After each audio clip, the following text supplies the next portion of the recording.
Morning sir, my name is Franklin C. Vizcaya Jr. From BSIT Trading.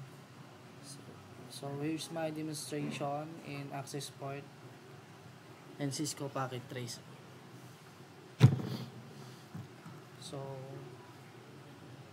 before we begin, we're gonna put text under our video about VLAN demonstration,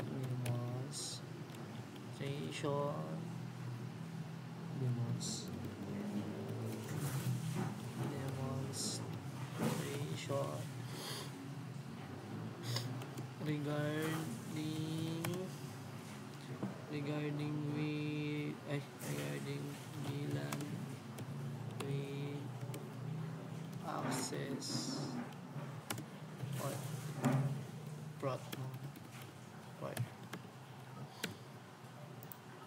So first of all, we're gonna put a switch. So we're gonna use these 24 ports. I'm gonna put 2 switch.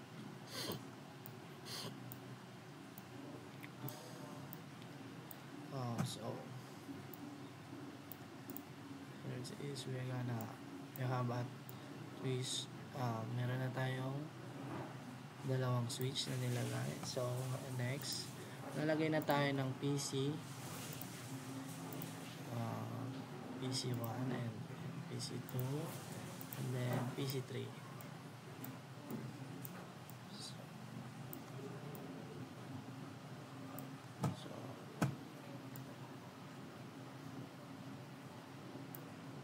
So this group, we're gonna call this VLAN 1. So I'm gonna first. Wait.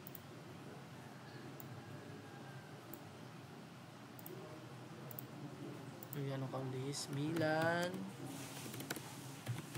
1. So in our VLAN 1, let's connect this and Fast Ethernet 1. So dito sa ating VLAN 1, ang sakop niya is Fast Ethernet 1 hanggang 5. So this one is Fast Ethernet 1. The second one is Fast Ethernet 2. Then Fast Ethernet 3. So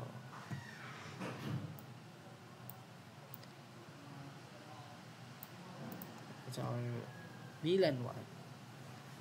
And this one is our VLAN 2.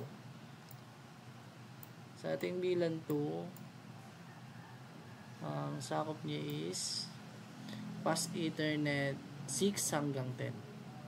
So let's connect this one, Fast Ethernet 6 and Fast Ethernet 7, then Fast Ethernet 8. So ito na yung ating VLAN 2. Let's group this one first. So VLAN 2. So wait.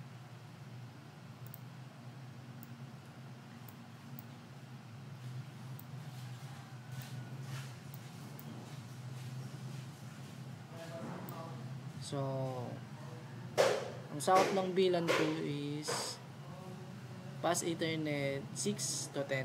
So let's proceed in VLAN 3. So ito ang ating VLAN 3. So ang sakop naman ng VLAN 3 natin is 11 to 15. So let's connect Fast Ethernet 11. So this one Fast Ethernet 12. This one Fast Ethernet 13. So ito yung ating VLAN 3. VLAN 3. Ayan.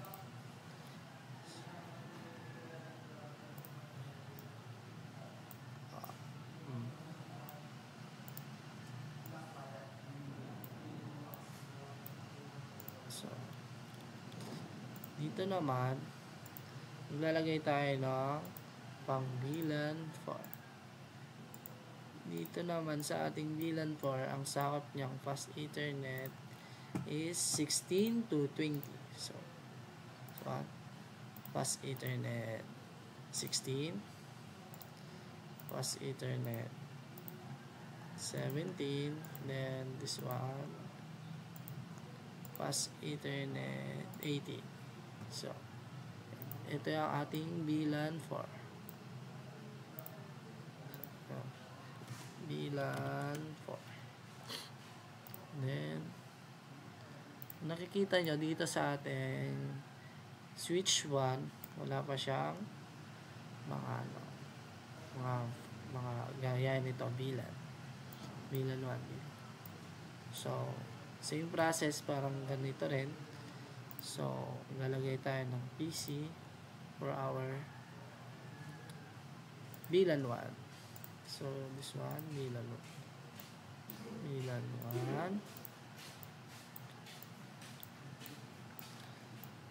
Parang kanina lang din.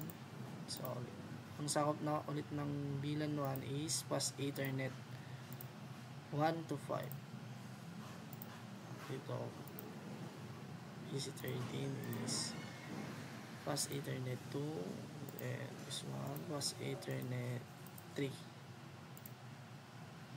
So this one is VLAN 1.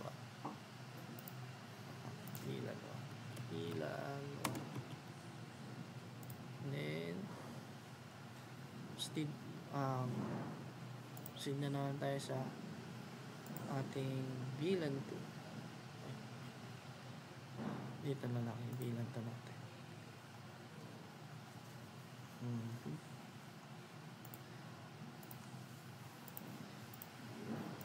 VLAN 2.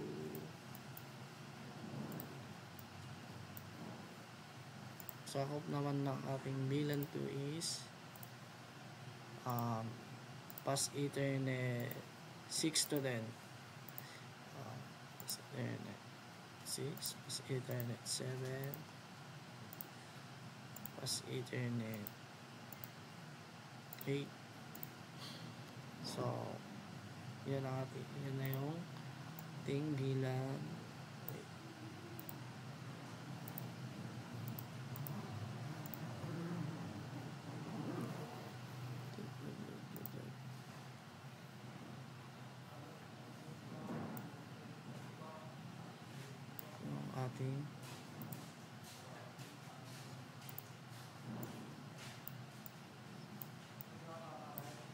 Ito yung ating VLAN 2. VLAN 2. Yan.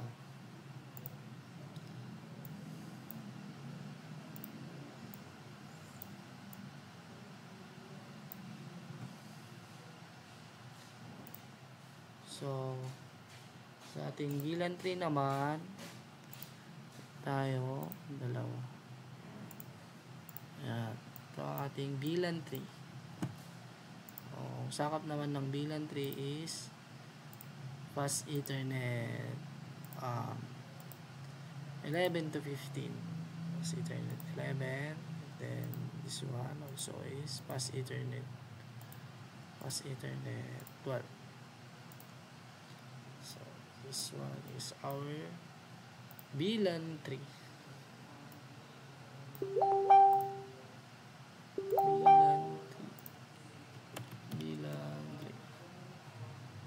So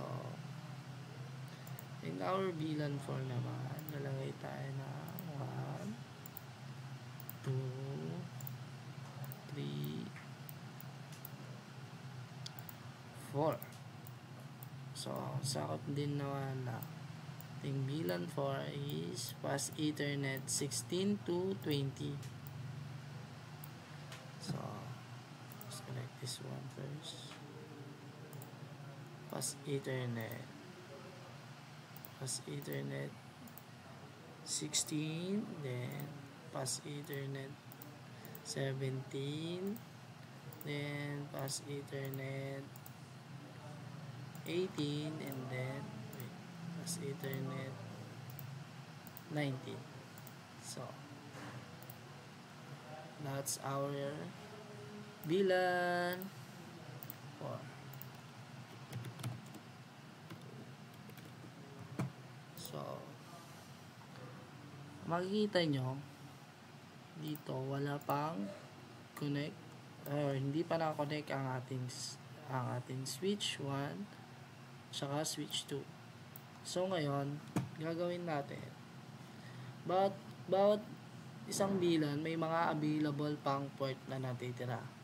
So doon natin ilalagay yung mga doon tayo magko-connect para sa ating switch para sa kanya-kanyang bilan. Gaya ng like this bilan, ko-connect tayo dito sa switch papuntang bilan para So in bilan 1 mayroon tayong available na port na fast Ethernet 4 and 5. So we're gonna use 5 and also 5. Then sa bilan 2 naman is fast Ethernet 10. Then sa bilan 3 naman is 15 and 15. Then sa bilan 4 is 20 to 20. So yan yung ating demonstration about regarding access port in Cisco Packet Tracer. So ngayon mag-proceed na tayo sa ating trunk port. So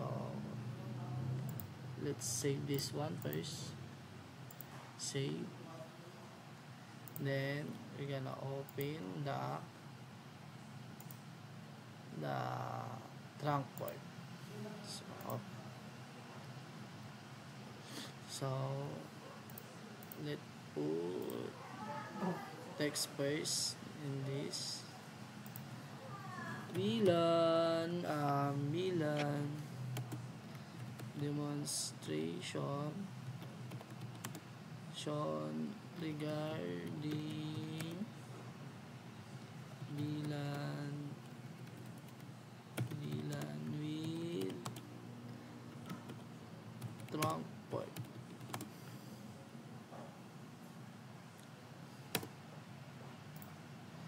So same process gaya nung kanina. Yung switch, lagay ulit tayo ng dalawa, switch 1 and switch 2. So sa ating bilan 1 ulit, lalagay ulit tayo ng 1, 2, 3.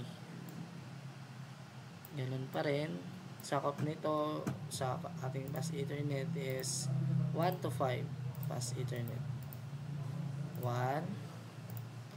fast Ethernet, 2, then this one fast this one PC fast Ethernet 3. So ito yung bilan 1 ulit natin. Bilan 1, this one bilan 1. So ganun ulit, lagay ulit tayo dito para sa ating bilan 2. So dito naman sa ating bilan 2, ganun ang sakop niya naman is 6 to 10.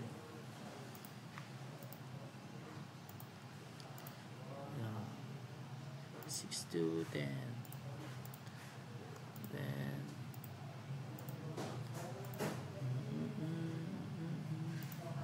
so ito na yung ating bilan 2. So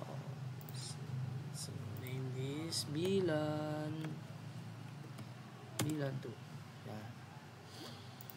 And then sa this first.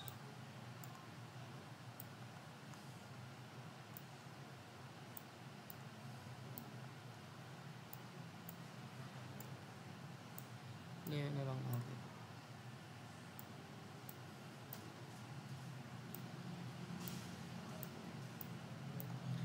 So, in our bilang 3 ulit, lagay tayo ng 1, 2, 3. So, ito na yung ating bilang 3. Sa bilang 3, kagaya pa rin, sakop natin is 11 to 15. So, pass Ethernet 11, pass Ethernet 12. This one is pass Ethernet 13. So, ito na yung ating bilang 3. Bilang 3.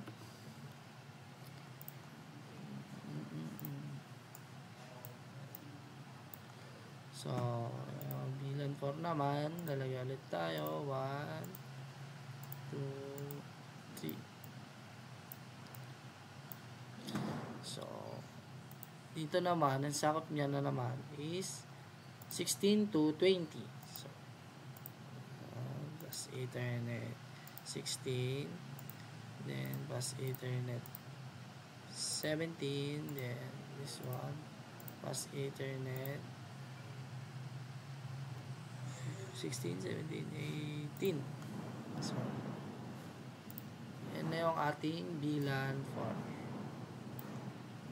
Let's call this bilan 4.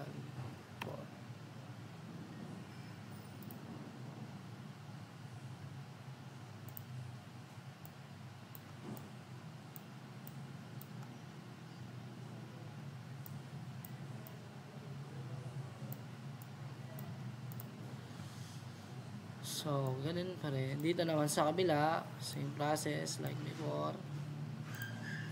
Sa ating bilan 1, lalagay ulit tayo ng 1, 2, 3. Ang sakop ulit nito is hanggang pass Ethernet 1 to 5.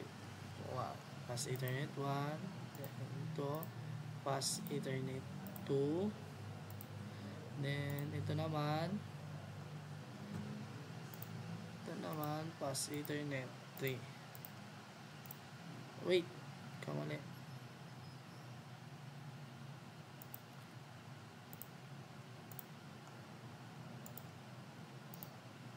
Pass Ethernet 3. Yeah. So, ito naman yung ating bilan 1 dito sa switch number 2. Bilan 1. So, lagay ulit tayo. C1, 2, 3.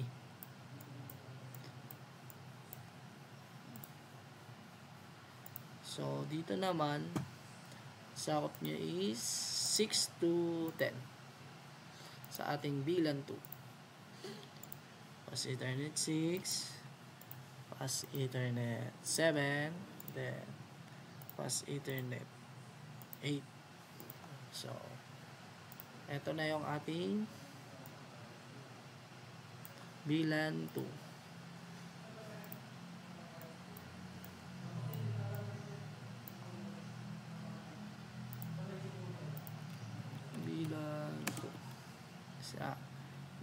So, ito na yung ating bilan 2 sa switch 2 na sakop niyang pass Ethernet is 6 to 10.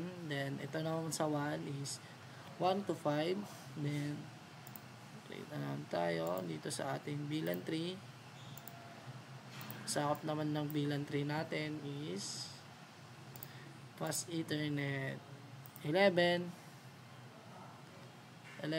to 15.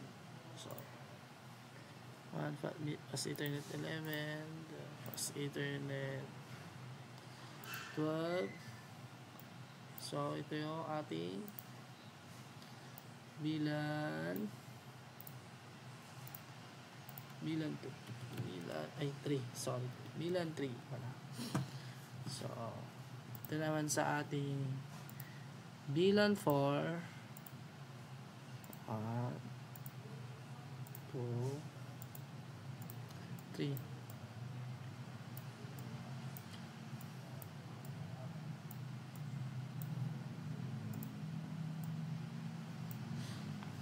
So, ano yung ating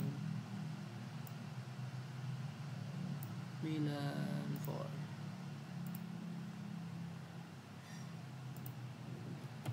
VLAN 4.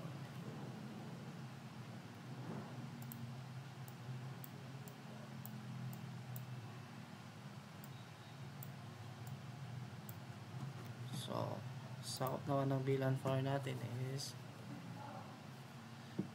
16 to 20.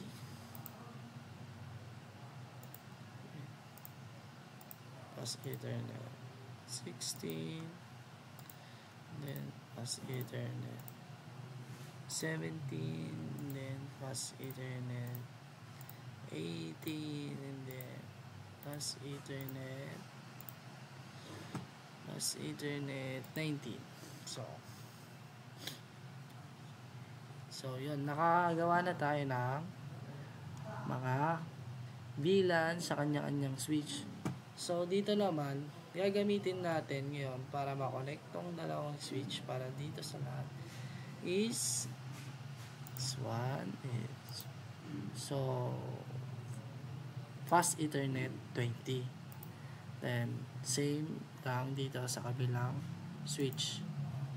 So ito na yung ating demonstration regarding VLAN trunk port sa Cisco Packet Tracer. So yun lang po, and good day, and thanks for watching. Goodbye.